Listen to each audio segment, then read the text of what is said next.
Startup से डर नहीं लगता साहब, स्टार्टअप की वैल्यूएशन से लगता है। मैं हूं अनिमेश। एक पुराना मुहावरा था, हाथी के दांत खाने के और दिखाने के और, अब नया बना लीजिए। स्टार्टअप्स के वैल्यूएशन एक्चुअल और बताने के कुछ और। ये मामला क्यों अभी इस वक्त डिस्कशन में है? क्योंकि बायजूस, जो कि इंडियन स्टार्टअप यूनिकॉर्न्स का फ्लैग बेयरर है, उसकी वैल्यूएशन को लेकर सवाल खड़े हो गए। सवाल कहां से खड़े हुए? एक प्राइम इन्वेस्टर हैं बायजूस में, प्रोसेस। उन्होंने कहा कि देखिए, हमारे पास ना 9.6% शेयर हैं और उनकी वैल्यू जाती है कुछ 57.8 मिलियंस।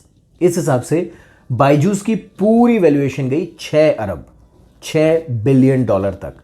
लेकिन जो बायजूस ने फंड रेजिंग की, जो बायजूस ने क्लेम किया था वैल्यूएशन, वो था 22 बिलियन डॉलर्स का। कहां 6, कहां 22? तो ये वैल्यूएशन का खेल क्या है? इसको लेकर बहुत सारे सवाल खड़े हो गए हैं। बायजूस, जो कि भारत का एक प्राइम एजुटेक स्टार्टअप था, यूनिकॉर्न था, उस पर सवाल उठे हैं। तो ये फिनटेक और एजुटेक सेक्टर के स्टार्टअप्स ऑलरेडी चैलेंज में हैं। यहाँ से छटनी हो रही है, यहाँ मुनाफा कम हो रहा है, अब वैल्यूएशन भी कम हुआ तो फंडिंग कम होगी और ये सेक्टर गहरे संकट में जा सकता है। और इसके स्नोबॉल इफेक्ट पे अगर बात करें तो बाकी स्टार्टअप यूनिवर्स में भी इसके रिपल्स दिखाई देंगे।